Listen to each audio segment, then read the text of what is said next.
श्रीमत्परं गम्भीर स्याद्वाद्मोघलाञ्छनम्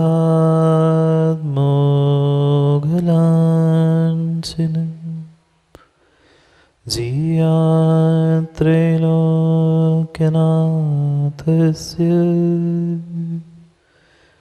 शासनं जिनशासनम्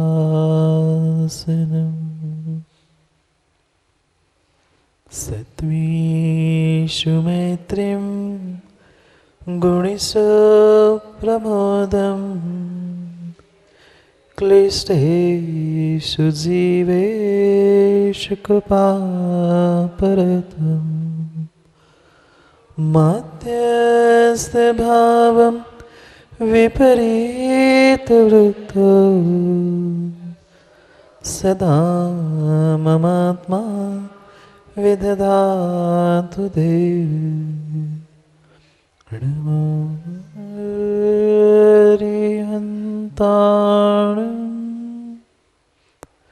नमो सिद्धाणं नमो आयरीयाणं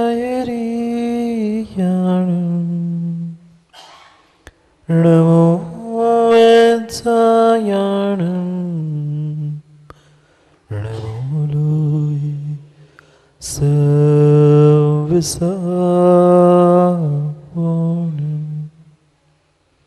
अनंत अनंत परम सिद्ध भगवान की 1008 श्री आदिनाथ भगवान की परम पूज्य आचार्य भगवान अमित गति स्वामी की परम पूज्य आचार्य भगवान गुरुवर विशुद्ध सागर जी महाराज की सनातन जैन धर्म की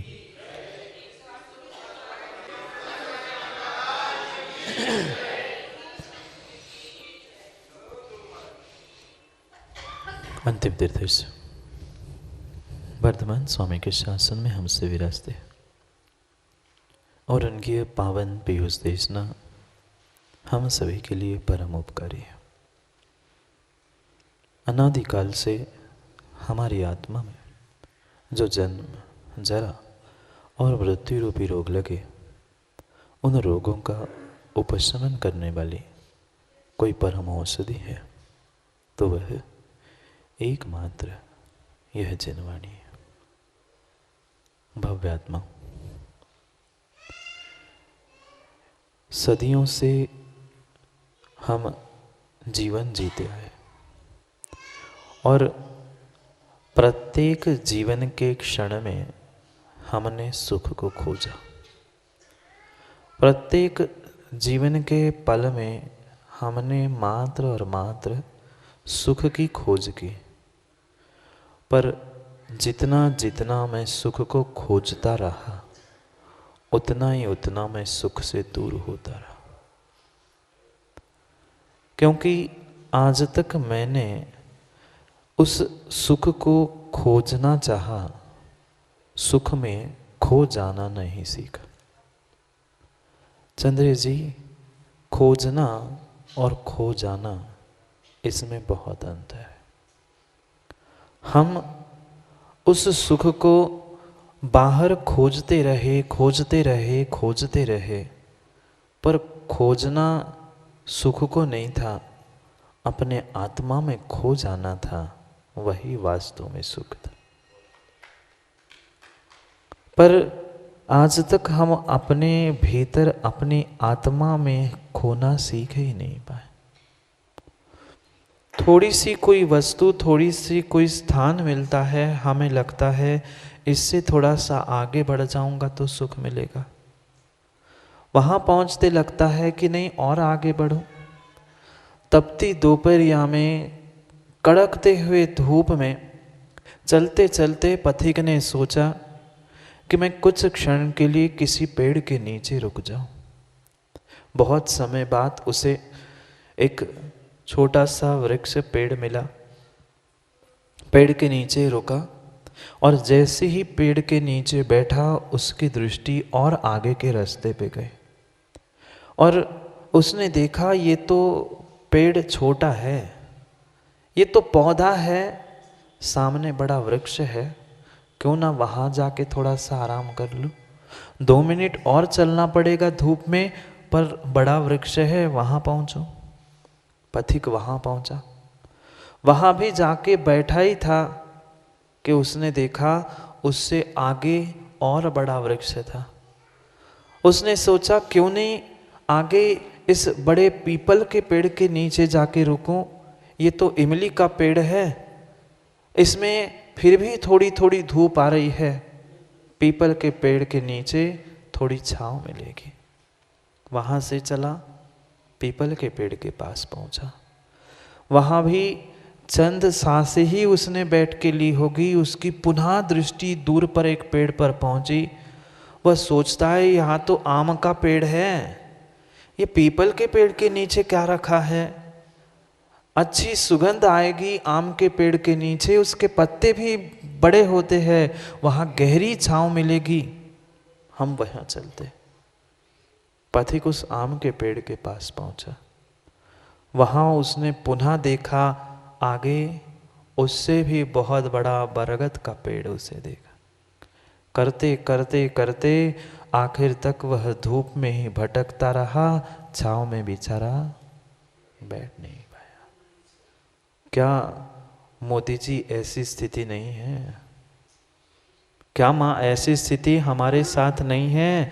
उस पथिक के भांति ही हम मात्र सुख को देखते हैं, वहाँ पहुँचते आगे का सुख दिखता है, मिला हुआ सुख भोग नहीं पाते और आने वाले सुख को प्राप्त नहीं कर पाते। मात्र इसी कारण से हम भटकते भटकते भटकते इस खोटे पंचम काल में आए हैं और अभी भी हमें छांव नहीं मिली धर्म की, तो छठे काल में जाकर धूप में ही बैठना पड़ेगा। बेचारा पथिक चलते चलते चलते चलते धूप में विश्राम करने की सोच तो रहा था, सुख की चाह से कुछ क्षण पेड़ के नीचे माँ बैठा भी था, पर छांव मिली, सुख मिला नहीं मिला। पिता के घर में जन्म लिया, लगा पति के घर में सुख मिलेगा, पति के बाद लगा बेटा सुख देगा, बेटे के बाद लगा पोता पोती कोई सुख देगा, मिला सुख? नहीं मिला, नहीं मिला, क्योंकि हम भूल में थे, हम खजानों को खोज रहे थे, सच्चे सुख को, शांति को खोज रहे थे, वह सुख बाहर के साधनों में नहीं था।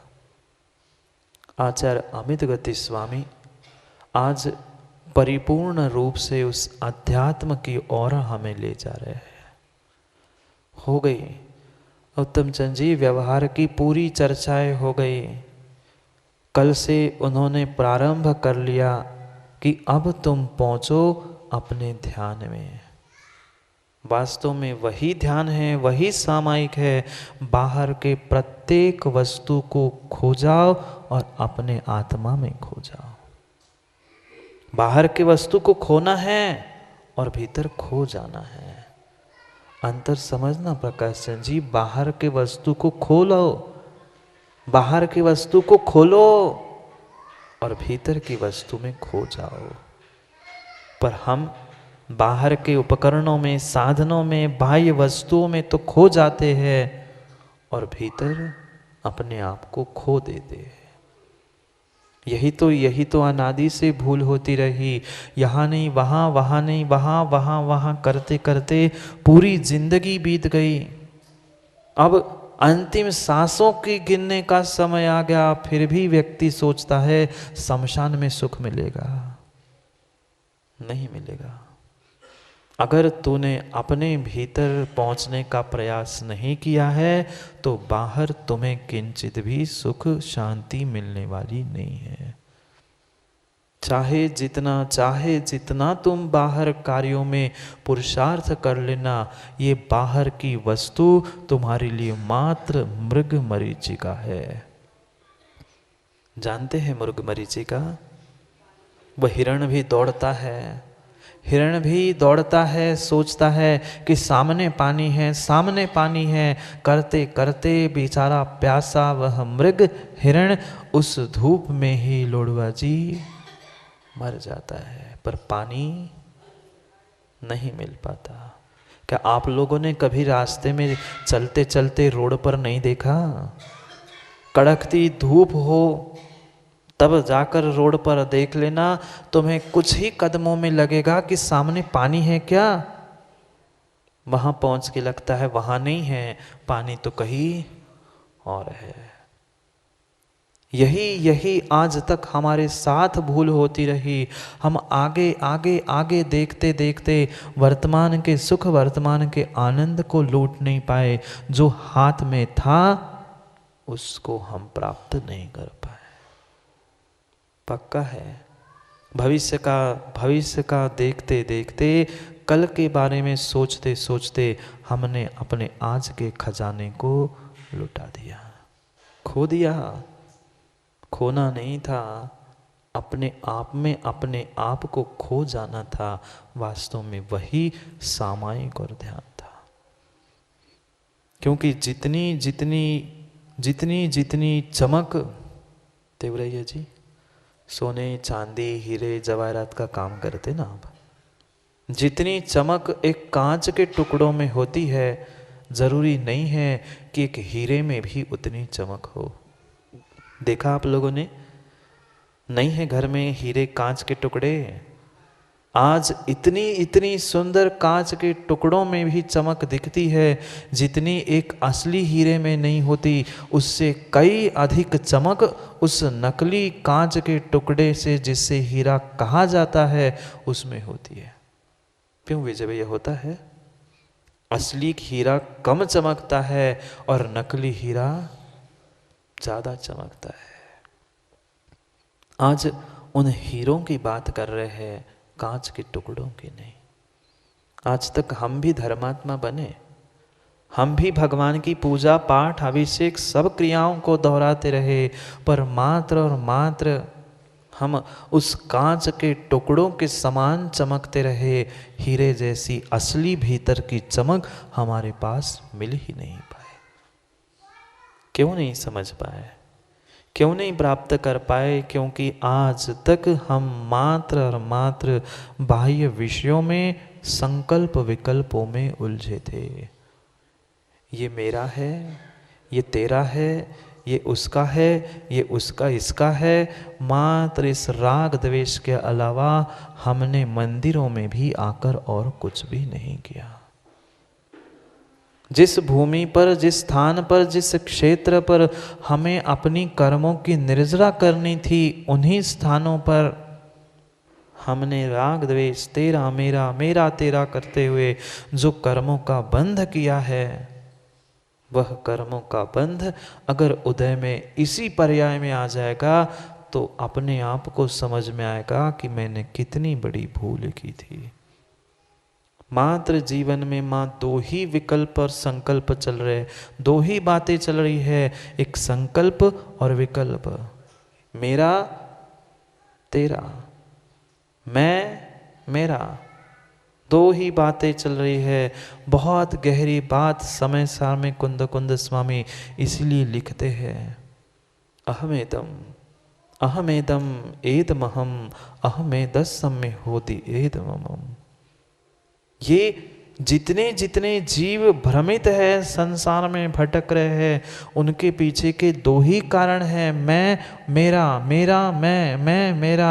इसके चक्कर में पता नहीं क्या क्या क्या क्या उसने पर्यायों को भोगा है। बहुत कठिन है, बहुत कठिन है उस मैं और मेरे पने को अलग करना। यही तो संकल्प और विकल्प है, मैं और मेरा। मैं ऐसा हूँ, मैं वैसा हूँ, मैं गोरा हूँ, मैं काला हूँ, मैं उच्च हूँ, तू नीच है। ये सब कुछ संकल्प है। और घर मेरा, दुकान मेरा, परिवार मेरा, सब मेरा मेरा मेरा जो चल रहा है वह विकल्प है। ये जितने जितने संकल्प विकल्प मेरे भीतर उठेंगे, उतनी उतनी अशांति और दुख ही मुझे मिलेगा। दोनों बातों को समझना। मैं अहंकार बता रहा है और मेरा स्वामित्व मालकी बताने वाला शब्द है, क्योंकि मेरा है। कितनी कितनी कितनी बुरी दशा है। कितनी कितनी बुरी दुर्दशा है चंद्रेश जी। चंद्रेश जी कहते हैं घर मेरा है, दुकान मेरा है। उस घर ने, दुकान ने, जमीन ने कभी आपसे कहा तू मेरा है? नहीं कहा, नहीं कहा। चेतन ने भी नहीं कहा, चेतन ने भी नहीं कहा। कौन सा बेटा आपका कहता है पिताजी मेरे हो, मेरे घर में रहना जिंदगी भर? बेटा भी कहता है 3 महीने पिताजी बड़ों के यहाँ, 3 महीने मंझले के यहाँ, 3 महीने छोटे के यहाँ, और आखिरी के साल के 3 महीने मेरे यहाँ। अब बोलो ना, चेतन बोल रहा है क्या मेरे हो? नहीं। ना अचेतन द्रव्य कह रहा है, ना चेतन द्रव्य तुमसे कह रहा है। फिर भी तुम उलझे पड़े हो कि मेरा द्रव्य, मेरा क्षेत्र, मेरी भूमि, मेरा ये। मत लड़ो। माँ क्यों युद्ध हो रहे हैं घर में? क्यों युद्ध हो रहे देश में? क्यों हो रहे युद्ध राष्ट्र में? मात्र तेरा मेरा मैं, इस अहंकार के पीछे ही तो युद्ध हो रहे हैं। घाटा किसी को दूसरे को नहीं हो रहा, नुकसान मेरा स्वयं का हो रहा है। बहुत बहुत बहुत कठोर शब्द है ये मेरा। स्वामित्व, जिस वस्तु पर मैं अपना मालकियत या स्वामित्व अधिकार जता रहा हूँ, वहाँ वहाँ अहंकार टकराएगा। और जहाँ जहाँ अहंकार टकराएगा, वहाँ वहाँ मैं राख होके रह जाऊंगा। जितनी जोर से 2 उत्कर्ष कार टकराती है, देखा कभी एक्सीडेंट? जितनी जोर से वे कार टकराती है, उतनी ही दोनों के भीतर के जीवों को भी उतनी तीव्रता से नष्ट होना होता है या मृत्यु भी हो जाती है। ऐसे ही जितनी जोर से दोनों के अहंकार टकराते, मैं मेरा तू तेरा, हो गया पूरा जीवन, पूरा समय तुमने मात्र और मात्र उस अहंकार के पीछे बर्बाद करके रख दिया। गहरी बात कह रहे आज अमित गति स्वामी। छोड़ दो, छोड़ दो, छोड़ दो। तेरा मेरा भूमि जमीन ये कुछ भी नहीं है। कल भी कहा ये साधन तुम्हारे समाधि के साधन नहीं है। अगर समाधि चाहते हो तो इन सभी साधनों से तेरा मेरा करना छोड़ दो। क्या साथ जाएगा मोदी जी? क्या साथ जाएगा? कुछ तो ले जाओगे। तनक सो कितनी इंच भूमि साथ ले जाएंगे? गुलाबचंद जी आप तो ठेकेदार थे ना, आपका तो ठेका है। जितने ठेके में भूमि ली थी उसमें से कह देना बस, ज़्यादा नहीं, मुझे 3.5 हाथ की भूमि घर की दे दो। घर बनाया ना आपने, बहुत अच्छा, बहुत सुंदर। प्रकाश चंद जी आपने घर बनाया, बहुत सुंदर मंदिर भी बना रहे हो। प्रिंस से कहना बेटा अगर तू मुझे पिता मानता है तो घर में 3.5 फीट की, 3.5 हाथ की जगह दे देना, मरने के बाद रुकने के लिए। देगा? देगा क्या बॉबी भाई? मित्र है ना आपका, पूछ लेना प्रिंस से, दोगे क्या? इतना सारा तो पिताजी ने तेरे नाम कर दिया, सब कुछ कमा के दे दिया, ज्यादा कुछ मत करना। कहना बस सबके लिए सब तूने दिया है, मेरे मरने के बाद 3.5 हाथ की जगह मेरे नाम की करके मुझे वही जलाना, नहीं तो वही गाड़ देना। मानेगा? क्यों? आपने कुछ नहीं किया क्या उसके लिए? सब कुछ तो दे दिया, सब कुछ तो दे दिया। ना तुम भूमि ले जा पाओगे, ना जिस बेटे के नाम पे करोगे वह मोदी जी बेटा भी आपके नाम से वह भूमि जलाने के लिए नहीं देगा। क्यों लड़ रहे हैं हम? किस बात पर लड़ रहे हैं? ये प्रत्येक द्रव्य मेरे से बाहर है, मेरा है ही नहीं है, फिर भी मेरा मेरा मैं व्यर्थ में उस पागल व्यक्ति की तरह कह रहा हूं। जैसे मद्यपाई, शराब पीने वाला व्यक्ति यदवा तदवा बोलता है, कभी किसी को बहन, किसी को माँ, किसी को बेटी, किसी को पत्नी भी करके पकड़ने पहुंचता है। लोग पत्थर से नहीं मारते, उस शराबी को तो पत्थर से मारते हैं क्योंकि उसने बोतल की शराब पी होती है। आपने भी तो शराब पी है मोहगी।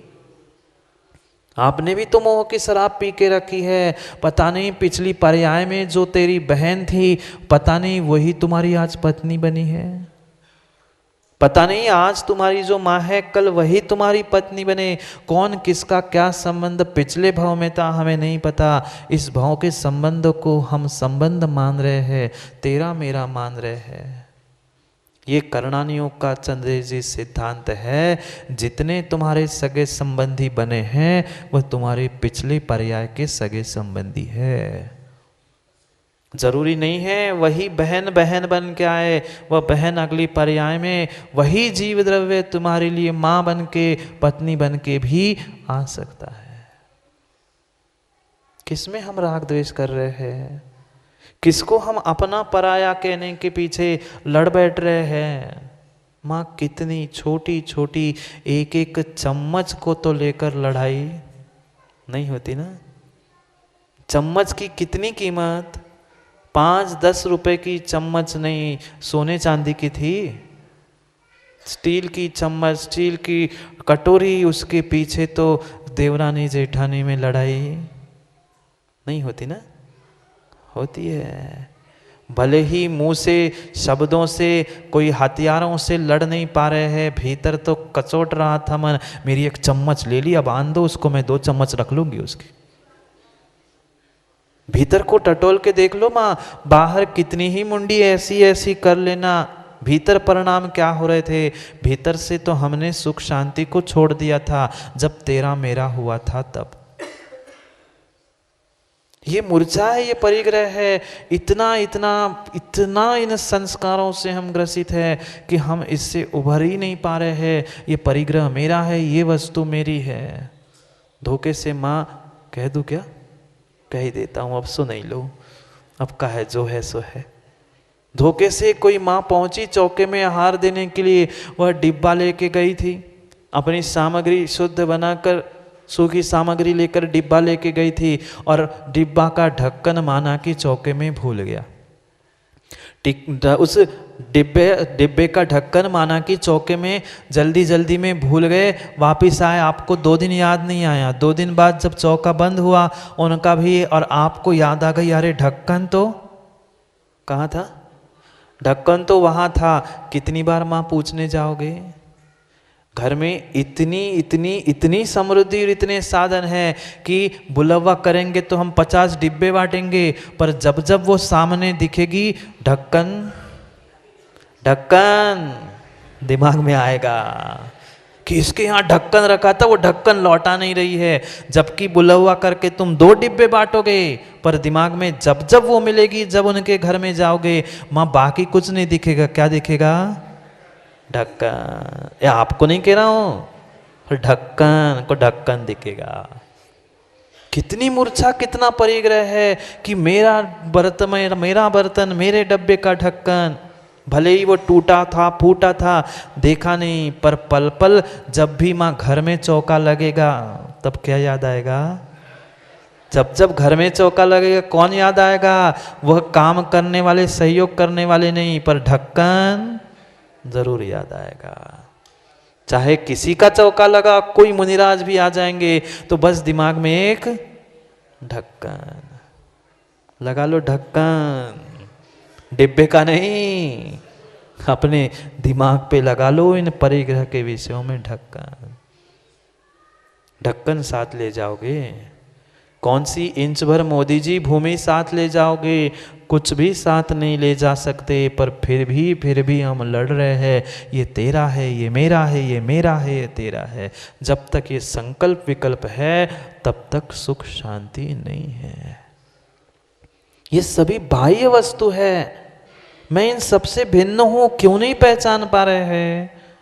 आज तक इसमें हम भेद विज्ञान नहीं कर पा रहे। प्रत्येक वस्तु, प्रत्येक व्यक्ति जो मुझे मिलता है, उन सबके प्रति मेरा अधिकार जताने की आदत है।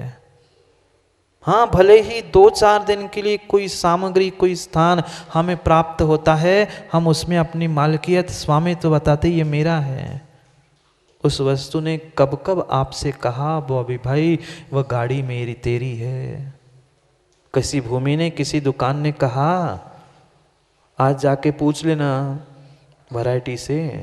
दुकान खोलने से पहले दुकान से पूछ लेना, तू कभी मुझे अपना तूने अपना मुझे माना? नहीं माना। और जो व्यक्ति, जो सामने वाला कोई तुम्हें अपना मान नहीं रहा है, कोई कन्या तुम्हें अपनी मान नहीं रही है और तुम बलात् उसको अपना बनाने का प्रयास करोगे तो लोग क्या कहेंगे? व्यभिचारी नहीं कहेंगे? उस कन्या जो तुम्हें स्वीकार नहीं कर रही है, उसको मात्र रावण ने रखा था, किया कुछ नहीं था, पूरे ब्रह्मांड में वो बेचारा व्यभिचारी के नाम से प्रसिद्ध हुआ। फिर तुम्हें ये भूमि कह नहीं रही है, वास्तु मकान कोई वस्तु तुम्हें माँ कह नहीं रही है, तुम किस बात का स्वामित्व जता रहे हो? क्या हम उस रावण से भी गए बीते नहीं हैं? रावण का तो फिर भी नियम था, हमारा कितना नियम है? कोई नियम नहीं। अहम एदम एदम अहम, मैं, मेरा, मेरा, मैं, इन दो शब्दों से परे मैं आज तक हो ही नहीं पा रहा। अन्नम च परद्रव्यम, ये जितना जितना है ये सब अन्य है, परद्रव्य है, पर इन परद्रव्यों को ही मैंने आज तक अपना अपना बनाने का प्रयास किया है। क्योंकि क्या करे, हमें इन हीरों से अधिक वे कांच के टुकड़े चमकते हुए दिखते हैं और कृत्रिम सुंदरता कभी भी अधिक आकर्षित करती है। देखना कई सारे घरों में जाकर वे अलमारी में, शोकेस में बहुत सारे फल वगैरह फूल रखे होते, देखा आप लोगों ने कभी? कैसे लगते चंद्री जी? जितने सुंदर वह ठेले के अंगूर नहीं लगते, उससे सुंदर वो शोकेस के अंगूर लगते हैं। देखना माँ घरों में जाकर जितने सुंदर वे गुलदस्ते के नकली फूल, कृत्रिम सुंदरता से बने फूल दिखते हैं, कभी कभार वो असली में नहीं दिख पाएंगे, पर हम किसके तरफ आकर्षित होते हैं? कितने ही सुंदर वे तुम्हारे शोकेस के अंगूर हो, उठा के अगर खा लोगे तो स्वाद आएगा ना? स्वाद आएगा? नहीं आएगा। उसमें स्वाद आ ही नहीं सकता, क्योंकि वे प्लास्टिक से बने हुए कृत्रिम हैं। क्योंकि कृत्रिम की भौतिक सुंदरता को देखकर मैं उलझ चुका हूँ, अपनी आत्मा की सुंदरता को पहचान नहीं पा रहा। अरे असली अंगूर खाते तो स्वाद भी आता, पर बाहर के उस प्लास्टिक के कितने ही सुंदर अंगूर क्यों ना हो, उनको खाने से स्वाद आ ही नहीं सकता। दिखने में सुंदर हो विषय भोग, पर उसको भोगने में कभी आनंद आ ही नहीं सकता। यही तो जिंदगी प्रदर्शन की हो गई है पंडित जी। धर्मात्मा भी हम प्रदर्शन के बन गए हैं, हमारी पूरी जिंदगी भी प्रदर्शन की हो गई है, उस अंगूर के प्रदर्शन के, दिखावे के अंगूर की तरह। असली धर्मात्मा हम आज तक नहीं बन पाए। असली माल हम पहचान ही पा रहे हैं, वो मेरे भीतर था। बाहर के वस्तु में हम उलझे हैं, बाहर के एक वस्तु में हम उलझे हैं। सुंदरता माँ बाहर नहीं थी। बाहर सुंदरता दिख सकती है, वह बनावटी बनाई जा सकती है, पर असली सुंदरता तो मेरे भीतर ही थी। कहाँ तुम कांच के टुकड़ों में पड़े हो? अमित गति स्वामी कह रहे, कांच के टुकड़ों में मत उलझो, तुम्हारे पास जो हीरे हैं उन हीरों को परखने का प्रयास करो। पर हम आज तक रत्न पारखी नहीं बन पाए, हम परख नहीं पाए, हम मात्र खोते रहे। परखो चंद्रे जी, परखो, कहाँ पड़े हो? शब्द भी समझो, पढ़ो, परखो। प्रकाशन जी आया कुछ समझ में? परखो, और अपने यहाँ परखो यानी पर को खोलो और फिर अपने आप को खोज लो। पर को खोना है, अपने आप में खो जाना है। यही बात अध्यात्म की गहरी बात कह रहे हैं। पढ़ते हैं पहले 24 नंबर के श्लोक को। क्या कह रहे हैं आचार्य अमित गति स्वामी? किसको छोड़ना, किसको पकड़ना? कहाँ मैं आज तक भटकता रहा। पढ़ते हैं, न सन्ति भाया मम केचनार्थः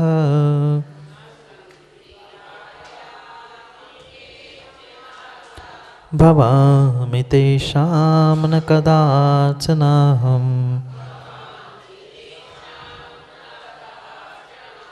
इत्थं विनिश्चित्य विमोच्य बाह्यम् स्वस्था सदा त्वं भव भद्रमुक्तैः। पढ़ो एक साथ।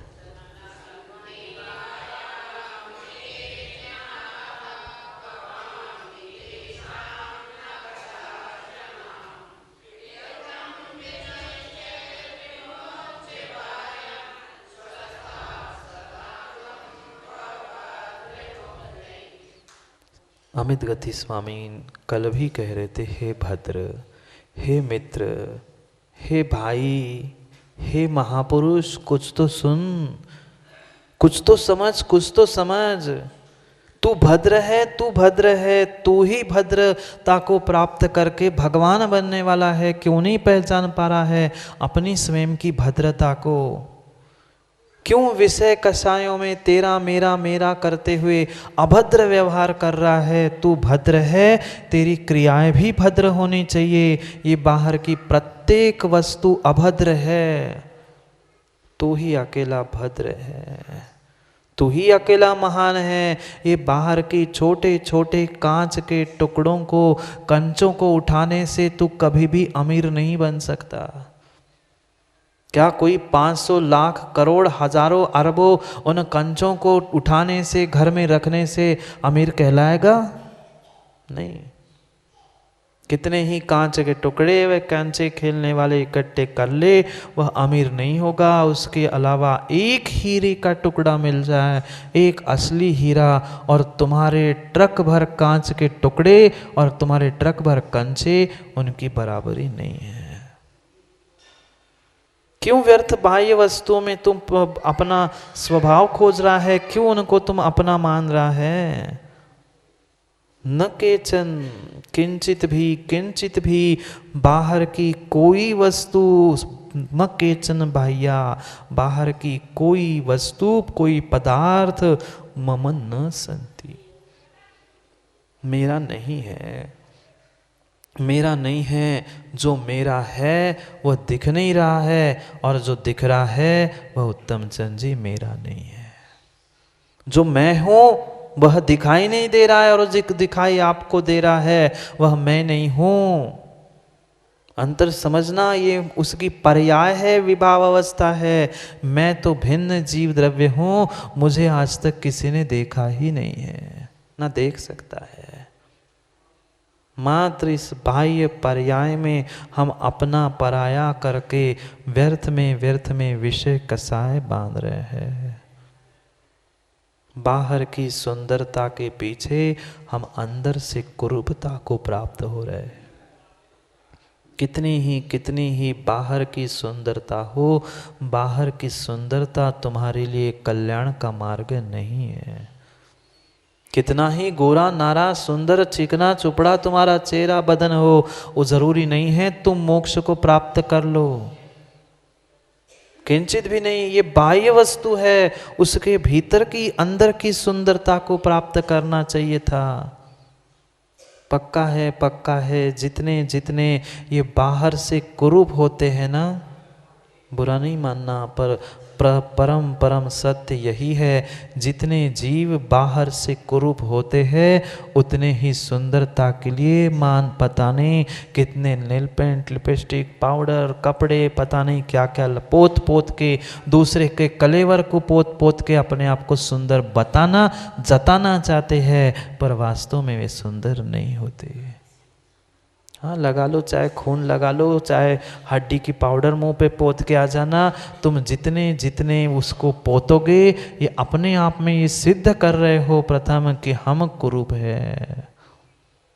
सुंदरता तो भीतर से होती है, बाहर से नहीं होती। बाहर से तो माँ पोता जाता है, बाहर से तो पोता जाता है, चाहे दीवाल के रंग हो, चाहे आपके चेहरे के रंग हो, दीवाल पर भी तभी पोता जाता है जब उसका रंग उड़ जाता है। जो अंदर से ही खूबसूरत है, उसे बाहर से पोतना नहीं पड़ता।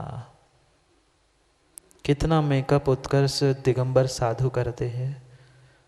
आप दिन में 2 बार 3 बार भी नहाओगे तो भी आपके बदन से बदबू आएगी।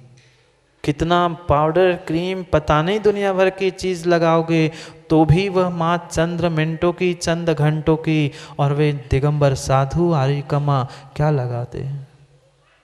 कुछ नहीं। उन्होंने भीतर से ही अपनी सुंदरता को प्रकट कर लिया है, इसलिए बाह्य वस्तु की उनको जरूरत ही नहीं है। वही कह रहे स्वस्थहा, स्वयं में स्थित हो जाओ, स्वयं में स्थित हो जाओ। बाहर की कोई वस्तु तुम्हारी नहीं है, क्यों व्यर्थ में उसमें राग कर रहा है? वह वस्तु ने भी तुम्हें आज तक कभी नहीं कहा, वस्तु क्या व्यक्ति भी तुम्हें आज तक अपना नहीं कहता। आपके मुंह के सामने भले ही कह दे कि मैं आपका हूँ, ये मेरा है, पर जैसे ही लोडवा जी आपका मुख घूमता है, आपकी पीठ होती है, पता है पापा ऐसे ही है, उनका तो काम है कहना, हमें तो जो करना है सो करने हैं। सोचो, विचार करो, क्योंकि आप भी कभी बेटे थे, आपने भी कभी अपने पापा के बारे में सोचा है। आप पापा बनोगे तो आपके बेटे भी आपके बारे में वही सोचेंगे और वही करेंगे, ये पक्का है। और वे तो और 2 कदम आगे बढ़ के ही करेंगे कि शेर पिता तो 1.25 शेर बेटा होता है। ऐसे ही है, ऐसे ही है। सोचो, विचार करो। न केचन बाह्य अर्था, बाहर का कोई अर्थ न संति, मेरा नहीं है। तब होगी सामायिक, तब होगा ध्यान मां सच्चा, जब बाहर के सभी साधनों से, सभी परिग्रह से निकलकर मैं अपने भीतर आ जाऊं। मैं आज तक अपने भीतर आने का प्रयास ही नहीं कर पा रहा हूं। दूसरे के भीतर जरूर जाता हूं, दूसरे के घर में, दूसरे के मन में, दूसरे के परिणामों में कौन क्या सोच रहा है, कौन क्या कर रहा है, इसमें तो मेरा ध्यान है, पर मेरे ध्यान पर मेरा ध्यान नहीं है। हाँ, अक्सर आज ये पंचम काल का ध्यान ऐसे ही चल रहा है। सबका ध्यान है, उत्तम जी सब ध्यान कर रहे हैं, पर सबका ध्यान यही है कि किसका ध्यान किस पे है। मेरा ध्यान किस पे, उस पे किसी का ध्यान नहीं, पर इसका ध्यान, उसका ध्यान किस पे है, उस पे सबका ध्यान है। अपने पे ध्यान करो, अपने स्वरूप को पहचानो। भवामि तेषाम न कदाचन हम, ना आज मेरा कुछ है, ना मैं उनका हूं, न कदापि कदापि 3 काल में वो मेरे होने वाले नहीं है। मैं व्यर्थ में उस पुद्गल टुकड़ों के पीछे, परिग्रह के पीछे अपना अपना करते हुए राग कर रहा हूं। और जितना जितना राग करोगे उतना उतना द्वेष होगा, और इस राग द्वेष से ही कर्म का पुनः बंध होगा, बंध होगा। रत्तो बंधति कम्मम मुंचति जीवो विराग संपत्तो, ऐसो जिणो वदेसो तम्हा कम्मे सुमारज। कितनी गहरी बातें कुंद कुंद स्वामी ने लिखी है, पर उतनी गहरी बातों को चंद्रे जी तुमने ग्रहण किया? मात्र शब्दों को दोहराने से, गाथा किसी को सुनाने से अध्यात्म नहीं कहलाओगा। उनमें जो लिखा है उसको जीवन में उतारना पड़ेगा। उस गाथा का भी उत्तम चंद जी राग है, आचार्य का भी राग है, ग्रंथ का भी राग है, तो तुम कभी कल्याण नहीं कर सकते। मत करो, मत करो, किसी से नहीं, आत्मा से भी राग करने की बात नहीं कर रहे। जहां राग है वहां बंध है। रत्तो बंधति कम्मम, राग करते ही कर्म का बंध होता है।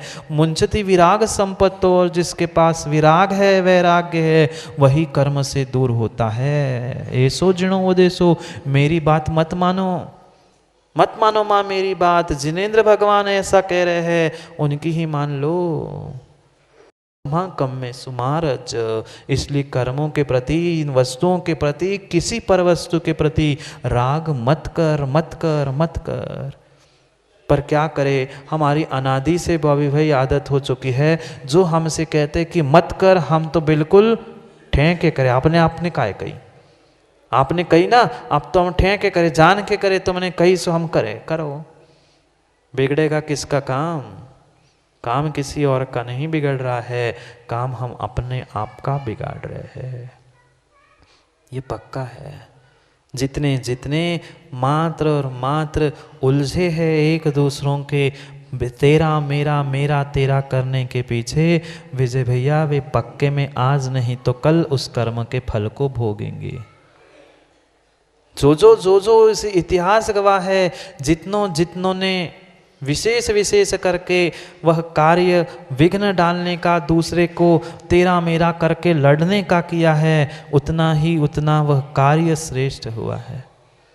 विकल्प नहीं करना विजय भाई ने तो सोचो कि वे अभी कर रहे थे ना पपोरे के पंचकरण की, बिल्कुल विकल्प नहीं करना।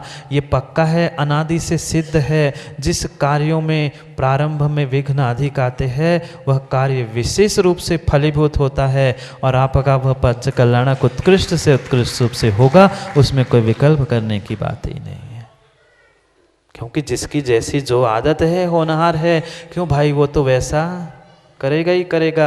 हमें तो अपनी काम करना है, फिर जिसको जो कहना है वो कहे और जिसको जो करना है वो करे। जो क्योंकि पक्का है, कोई कितनी ही कह देना विनय से, आसमान पर बादलों पर धूल फेंकना चाहे, धूल उस पे नहीं पड़ती, धूल गिर के उस पे ही आती है। तुम राग करो चाहे द्वेष करो, किसी एक के प्रति राग करके तुम दूसरों से द्वेष भी कर रहे हो तो तुम्हारा वह राग द्वेष तुम्हें ही संसार में बांध रहा है। मत करो राग, मत करो द्वेष। राग द्वेष से तो अनादि से इस संसार में भटक रहे हैं। कांच के टुकड़ों के पीछे कहाँ रत्नों को छोड़ रहे हैं। भूल हो रही है, भूल हो रही है उस बालक की तरह। उस बालक की तरह एक बालक था, उसके पिता जौहरी थे और अचानक से पिता की मृत्यु हो गई। अब इकलौता बेटा और माँ, दो ही जीव बचे। माँ भी सोचती है अब क्या करे, क्या किया जाए, क्योंकि ये तो पता है सबके दिन एक से नहीं होते। जैसे ही घर का कोई मुखिया चला जाता है, घर तहस नहस तहस हो जाता है, नष्ट हो जाता है। कुछ ही दिनों में सब व्यक्ति इनके इतने पैसे देने थे, अब बेटे को कुछ पता ही नहीं था किसका क्या देना क्या नहीं देना। सब ने अपना अपना हिस्सा करके सब ले गए। ऐसे दिन आ गए कि कल अब उन माँ और बेटे को खाने के लिए घर में कुछ नहीं बचा। कभी जो जौहरी था, रत्नों का काम करता था, हीरों का काम करता था, घर में उसके पास कुछ नहीं बचा। सबने अपना इसकी उधारी। अब ना माँ को कुछ पता ना बेटे को कुछ पता, सब ने दुकान सब छीन ली। बस छोटा सा घर बचा था। अचानक अब इतनी विकट दिन आए, माँ भी सोचने पड़ गई अब बेटे का और अपना उदर निर्वाह कैसे करेंगे। माँ को याद आ गया कि उस बेटे के पिता ने यानी उसके पति ने कुछ रत्न उसके पास सुरक्षित रखवाने के लिए दिए थे। उसे याद आ गया कि मैंने उन रत्नों को संभाल कर कहीं रखा है। माँ ने खोजा और बेटे के हाथ में दिया और बेटे से कहा, बेटा जा, अब खाने की कुछ व्यवस्था है नहीं है, क्या करेंगे, रहने की तो है व्यवस्था, ये रत्न जाके हीरे तू बेच के आ जा, कुछ साल तो चलेगा, फिर तेरी पढ़ाई हो जाएगी, तू कमाने लग जाएगा, फिर देख लेंगे। बेटा भी सोचता है, हाथ में उन रत्नों को लेता है और जौहरी के पास पहुंचता है। एक उसके पिता के जो मित्र थे, बेटे के भी पहचान के थे, उसने सोचा कहाँ मैं दूसरे के यहाँ जाऊं। बहुत अच्छी बात है, ये जो अपने चाचा है, मित्र है पापा के, उनके पास पहुंचता हूँ। वह पहुंचा, हाथ में 3-4 जो रत्न थे उसने उन जौहरी यानी चाचा को, मित्र को दे दिए। उन्होंने वह रत्न को हाथ में लिया और बेटे से कहा, बेटा एक काम कर, अभी तो ये रत्न तो अपने पास रख ले, एक काम करना, क्योंकि अभी तो बाजार मंदा है, उतनी कीमत बाजार में नहीं आएगी, कुछ महीने तो रुक जा, फिर अच्छी कीमत आएगी तब तुम बेच ले। वो कहता है, पर चाचा मैं करूं क्या, खाने के लिए तो मेरे पास कुछ नहीं है। वो कहता है, कुछ नहीं बेटा, एक काम करना, अभी तो ये सुरक्षित घर में रखना और कल से मेरी दुकान में तुम काम करने आ जाना। वो कहता है ठीक है, फिर उससे क्या होगा? नहीं, मैं तुम्हें सिखा भी दूंगा कि रत्नों की परख कैसी करनी होती है। थोड़ा बहुत दुकान का काम कर लेना और तुम्हें खाने पीने की व्यवस्था, और तेरी माँ की वैसे मैं तेरा मित्र, पिता का मित्र हूँ, उतनी तो तुम्हें सहयोग कर ही दूंगा। बेटा भी सोचता है कोई बात नहीं है, पैसे भी मिल रहे हैं, सीखने को भी मिल रहा है, घर चल रहा है, बहुत अच्छी बात है। बेटे ने वो रत्न घर जाके पुनः डिब्बी में रख दिए। इधर 2 महीने 4 महीने हो गए, बेटे ने अच्छा कुछ उसमें ज्ञान प्राप्त कर लिया, जौहरी की नज़र प्राप्त कर ली, कैसे रत्न को परखना, किसकी कैसी कीमत। और जैसे ही 6 महीने पूरे हो गए, घर चल रहा था, 6 महीने बाद उस पिता ने मित्र ने उस बेटे से कहा, बेटा तुम 6 पहले कुछ रत्न लाए थे, अब बाज़ार में अच्छा भाव है, एक काम करो तुम उन रत्नों को ले आओ। वो डिब्बी लेके आता है और मतलब उस चाचा के मित्र के हाथ में रखता है और कहता है कि चाचा जी अब पैसे दे दो आप, मेरा घर का मकान का पढ़ाई का काम हो जाएगा। उस डिब्बी को चाचा खोलते हैं और उसी बेटे के हाथ में पकड़ा देते। बेटे जैसे ही बेटा उस हाथ में पड़े हुए उस रत्नों को देखता है, वो तो रोने लगता है, वो तो रोने लगता है, चाचा ये रत्न नहीं है, ये तो कांच के टुकड़े हैं। 6 महीने से मैं इसे रत्न का टुकड़ा, रत्न हीरे मानकर संभाल के रख रहा था, ये हीरे नहीं है, जवाहरत नहीं, ये तो कांच के टुकड़े हैं। वो कहता है चाचा आपने धोखा क्यों किया मेरे साथ, मुझे पहले क्यों नहीं बताया आपने कि ये हीरे नहीं है, ये कांच के टुकड़े हैं। वो मित्र जौहरी कहता है, बेटा अगर उस दिन मैं तुम्हें कह देता ये हीरे नहीं है, कांच के टुकड़े हैं, तो तुम्हें विश्वास नहीं होता। तू भी यही कहता कि मेरे पिता नहीं है, इसलिए चाचा भी मुझे उल्लू बना रहे, दुनिया ने तो उल्लू बना दिया, अब ये भी मुझे मेरे रत्नों को ठग रहे हैं, मुझे ठग रहे हैं, इसलिए मैंने तुम्हें असलियत रत्नों की नहीं बताई, पर तुम्हें असलियत पारखी नजर दे दी। अब तू स्वयं निर्णय कर, ये कांच के टुकड़े है कि हीरे है। अब तूने अपने उस दृष्टि को, दिव्य दृष्टि को प्राप्त कर लिया है, तू स्वयं निर्णय कर, ये कांच के टुकड़े हैं, हीरे नहीं हैं। ऐसे ही अमित गति स्वामी कह रहे हैं, चंद्रे जी ये कांच के टुकड़े हैं, ये पुद्गल शब्द है, ये काम में नहीं आएंगे, काम में तो एक हीरे का टुकड़ा ही आएगा। अगर पहले ही कह देते तो ये काम का नहीं है, तो तू कभी काम करना नहीं सीखता, ना कभी तू जौहरी बन पाता। अब तुम्हें दृष्टि आ गई है, ये बाह्य मात्र कांच के टुकड़े हैं, हीरा तो तेरे भीतर है, पहचान लो। इत्थम विनिश्चित विमुच्च बाह्यम। अरे अब तो निर्णय हो गया ना, कांच के टुकड़े, क्या करेगा?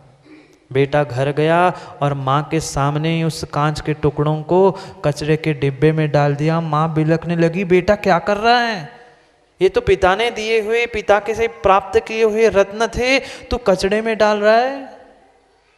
बेटा कहता है, माँ ये रत्न नहीं है, ये तो कांच के टुकड़े हैं। 6 महीने मैंने परख लिया, 6 महीने में उसने तो कांच के टुकड़े और हीरे में अंतर परख लिया। हम तो बरसों से धर्म कर रहे हैं, बरसों से जिनवाणी सुन रहे हैं, पर फिर भी हीरे की और कांच के टुकड़े की पहचान नहीं कर पाए। पहचान लो, पहचान लो, पहचान लो। किसको?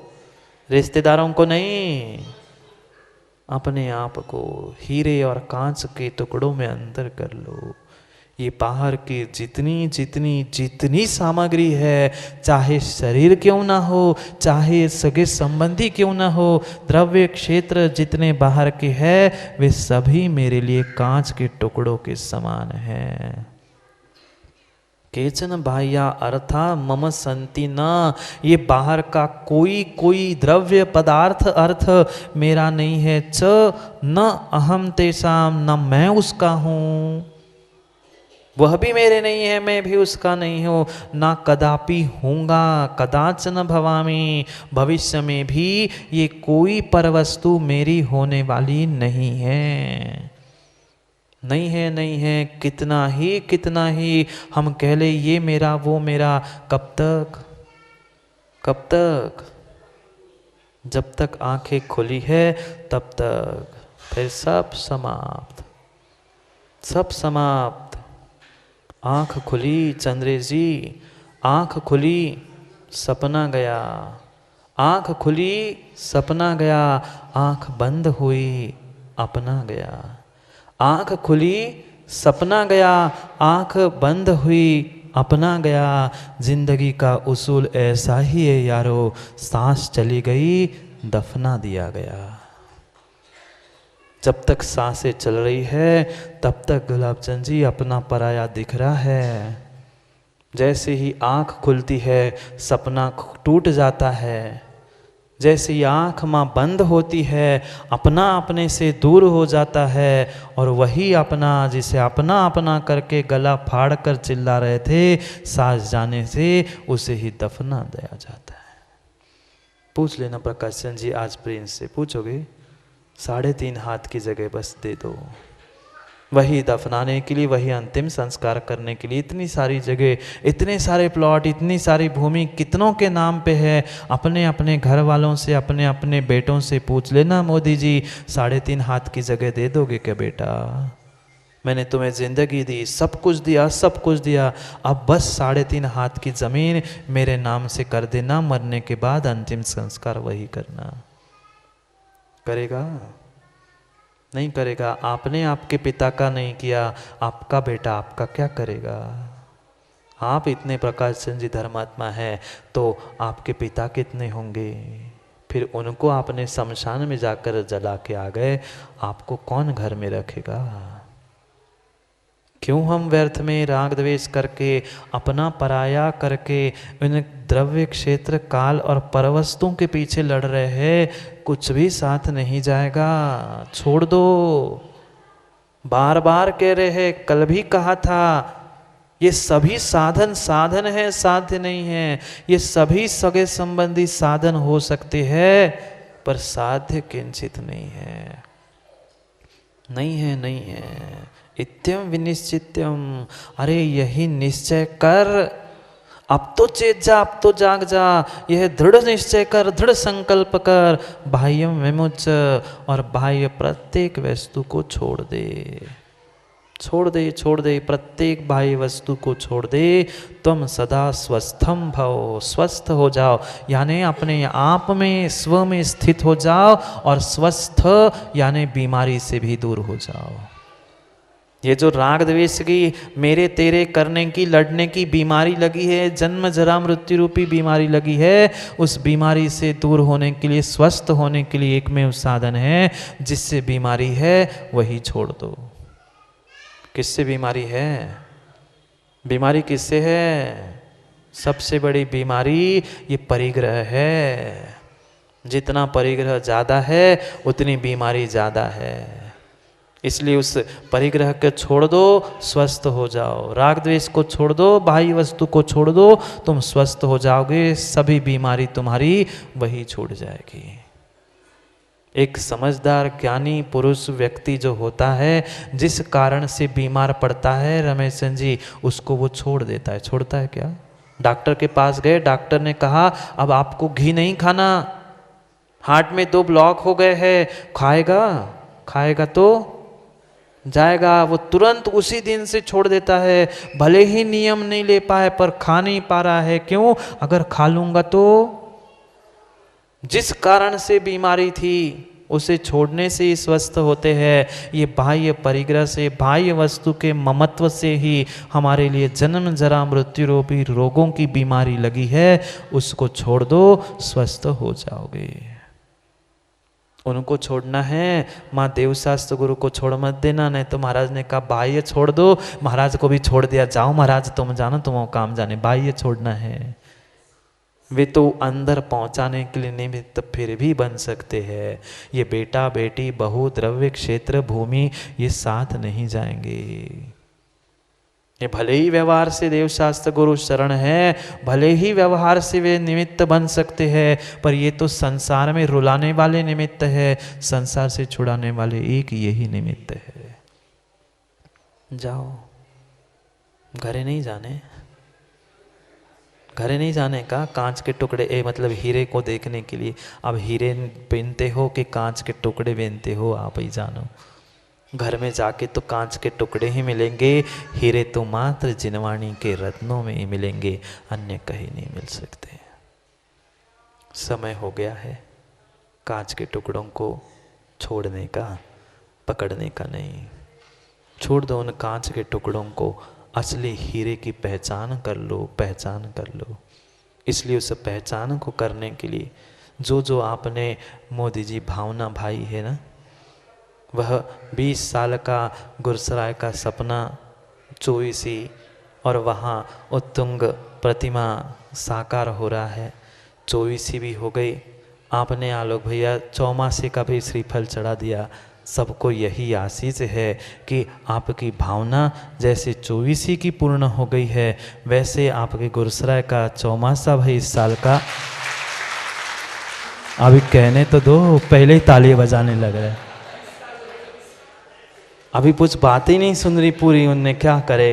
अरे बड़े मोदी भी आ गए। आओ अध्यक्ष जी, वह मात्र जो भावना थी 24 की वो 2021 में पूर्ण हो गई। और क्योंकि अभी तो काफ़ी समय है, पर आप सभी के भक्तों को और भक्तों की भावनाओं के लिए यही परम आशीष है कि 2021 का चौमासा आपका खाली नहीं जाए, इस साल चौमासा हो जाए कोई यह नियम से, क्योंकि जब क्या कैसा होता है वह तब देखा जाएगा। पर आशीष तो यही है कि कोई 2021 जैसे 20 में कोरोना में बेचारे सब डर के मारे कुछ नहीं कर पाए, कम से कम 2021 में ऐसा नहीं हो।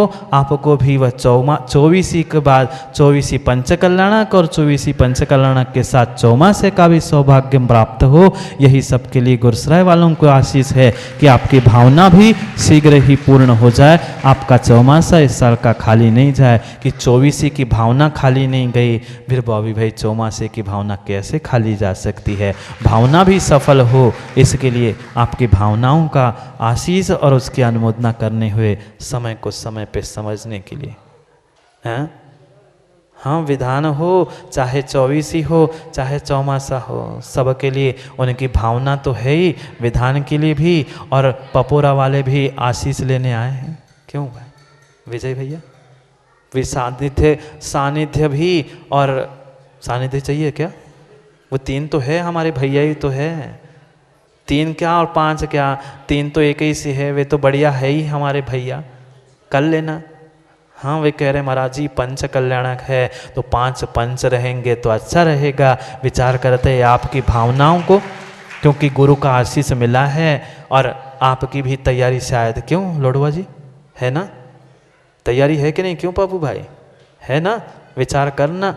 फिर हम उस पपोरा क्षेत्र के भी, उस अतिशय क्षेत्र की भूमि में भी उस अद्भुत पंच कल्याणक को भी अगर पर्याय रही तो पंचों के साथ, क्योंकि पर्याय का क्या भरोसा, पहुँचते पहुँचते पर्याय चली गई तो।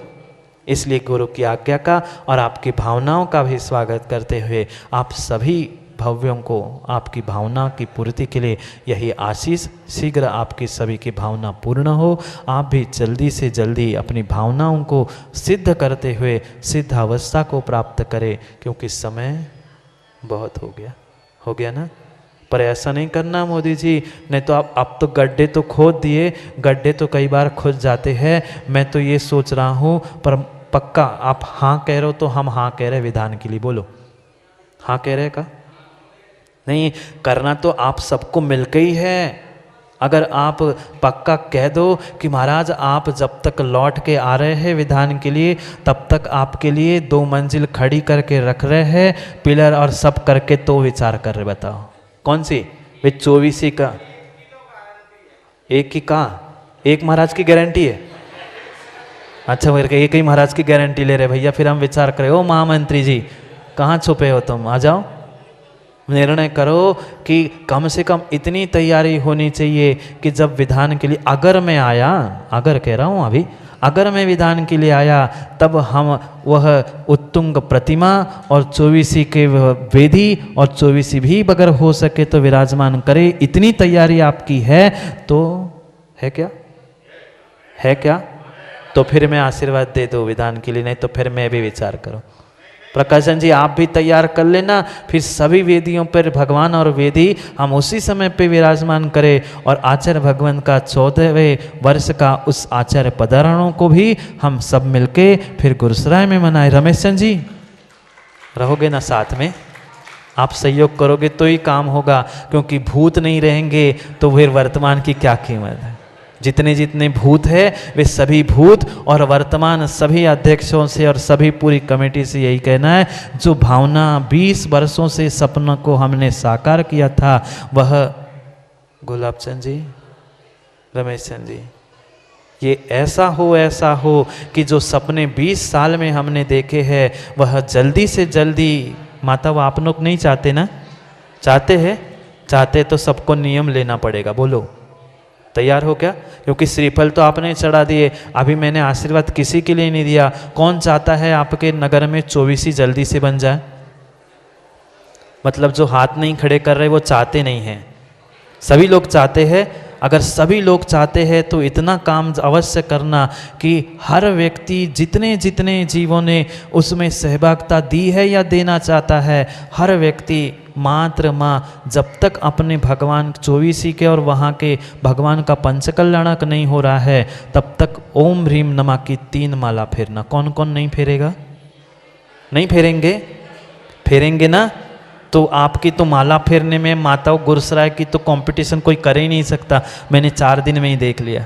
जब तक हमारा काम नहीं हो रहा है तब तक ओम ह्रीम नमः की माला फेरना, और फिर रमेश चंद जी वह आपकी भावना साकार करने वाले ये आज के युवा है, उनको आशीष देना, उनका जोश और आपका होश दोनों मिलके हम नमोस्तु शासन का जय घोष इस गुरुसराय में कराएंगे। पर समय का काम करेंगे तो समय को भी प्राप्त करेंगे। इसलिए आपकी सभी भावना शीघ्र साकार हो, इसके लिए सबके लिए यही आशीष। समय को समय पे कुना कल समझते हैं, क्योंकि समय पे किया गया काम समय को दिलाता है। बोली भगवान महावीर स्वामी की।